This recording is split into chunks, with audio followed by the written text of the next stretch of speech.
Yo, what's up guys, it's XRAYZ. Welcome to a brand new zombie series. I don't have a name just yet, so for the time being, I'm going to call it Zombielution. Now, basically, Zombielution is a combination of the word zombie and evolution, and it's going to be a series where we go through the full breakdown of these maps, starting from Nacht Der Untoten all the way down to Origins. We're going to go straight from each map, talk about the changes, the advancements, how basically Zombies has progressed from a simple Castle Defender type game down to what we have seen all the way up to buildables, all that good stuff. So we're going to start off with Nacht Der Untoten. Now before I actually jump into it guys, if you guys do enjoy the video and you want to see more like these, this is going to be in the rotation along with Behind the Horror, Zombie Origins, Zombie Theories. All of these are all going to be coming together on Saturday, so make sure to slap a like if you want to see more of those. Let's try to shoot for 800 likes on the first episode. That would be absolutely amazing. But anyways, with that being said, let's jump straight into the first details on World at War Zombies. The first map that ever came out to Zombies was Nacht Der Untoten. The way that it was actually achieved was you had to play the campaign. Once you passed the campaign, it actually started with a plane crashing down. We all know the story, the intro one, where zombies are running at you. A lot of people were thrown off by this. It was the first time ever that they had seen something like this in a Call of Duty game. They were used to multiplayer, they were used to, the co-op, the campaign, stuff like that, but for the first time ever, there was actually something apart from the multiplayer and the campaign that they could do, and it was the Call of Duty Nazi Zombies, as it was called at the time. Now, we know that it's more than just Nazi Zombies now. It's changed, it's gone across the globe, a whole bunch of stuff, but in the beginning it was called Nazi Zombies, and honestly, it was pretty mind-blowing at the time. A lot of people did not see anything like this before in a Call of Duty game, and honestly, I think it was a great addition and something that has helped Call of Duty and Treyarch in general become one of the best leading developers in Call of Duty. It's got so much hype behind it. Now, with that being said, let's talk about some of the big things that came out in the first map. Again, it was a very simple stuff. It was the first idea that they ever came up with, and they were kind of worried, is it going to be a hit? Is it going to work?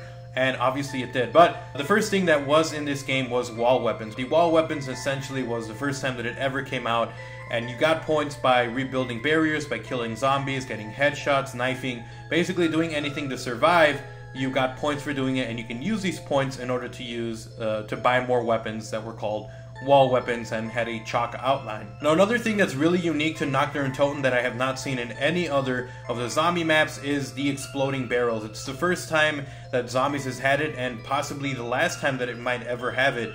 Basically, you shoot the barrels, it's just like the ones in campaign and in multiplayer. They light up and then they blow up. And you could actually use these barrels to kill zombies. It was a pretty interesting concept. You could also use them to blow up trucks, and honestly it was something else that you could do to try to kill them before they actually got within the bunker. The next thing that was in World at War Zombies Nacht Der Untoten was the mystery box. It was the first time we had ever seen anything like it.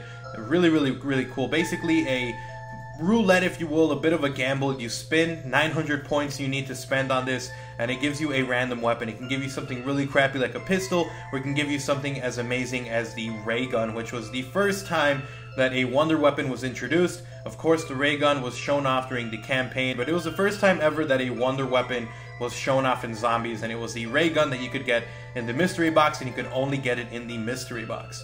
Another thing that a lot of people don't really know about Nacht Der Untoten is that there was a sniper cabinet. It was a weapon that you could buy. Essentially, you could say it's a wall weapon, but it was called a sniper cabinet.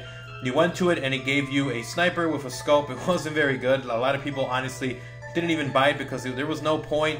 In the iOS version of the game, you get a flamethrower, which is really, really OP. Now, Zombies in Nacht Der Untoten featured for the first time ever power-ups. It's the first time it ever came out. And the power-ups that you could get at the time were max ammo, double points, insta-kill, and of course the nuke. Now, as for the Easter eggs, Nacht Der Untoten was the first map, and also the first map to actually have an Easter egg. It wasn't as big or as elaborate as we have seen in other maps like Buried and Origins. It was the first time they kind of did little Easter eggs and stuff like that. The first one being the radio that you could knife, and if you knifed it, it actually played different music from Zombies. And of course, also there was the undone Easter egg, which basically all you had to do, those barrels that we were talking about, you shot them. If you shot all of them, then it started playing some music. It was a hidden Easter egg song. So it was the first time that ever an Easter egg song was put in the game, and ironically it was in the very first map. So they had a lot of things that they were experimenting with, seeing what was going to stick, what people liked, and Zombies became a huge hit.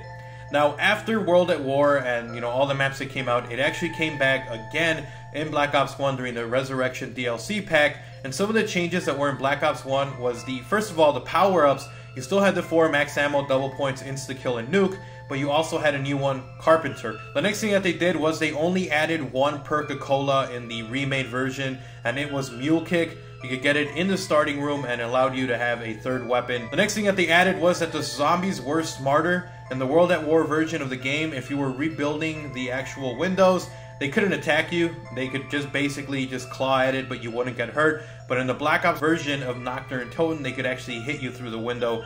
They were a lot smarter, they were a little bit faster, and it was a little bit more of a challenge to play.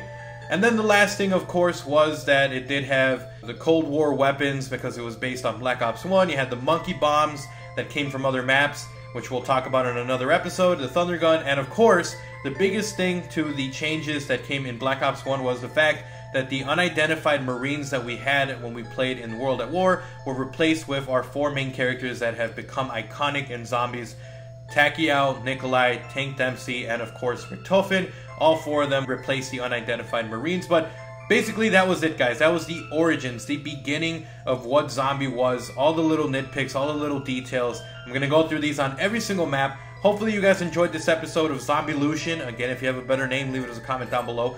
If you did enjoy the video, make sure to slap a like on the video. It lets me know that you guys are enjoying this kinds of video, and it honestly just motivates me to post more zombies for you guys. So if we could get 800 likes, that would be absolutely amazing, guys. Thank you so much for watching the video. I hope you have a nice day. If you want to know more information about these maps, make sure to check out Behind the Horror and, of course, my zombie storyline. It covers the story and little details and inspirations behind these maps. So thank you so much for watching. Until next time, I'm XRAYZ. I'm out. I hope you enjoyed the series. Like, comment, and subscribe.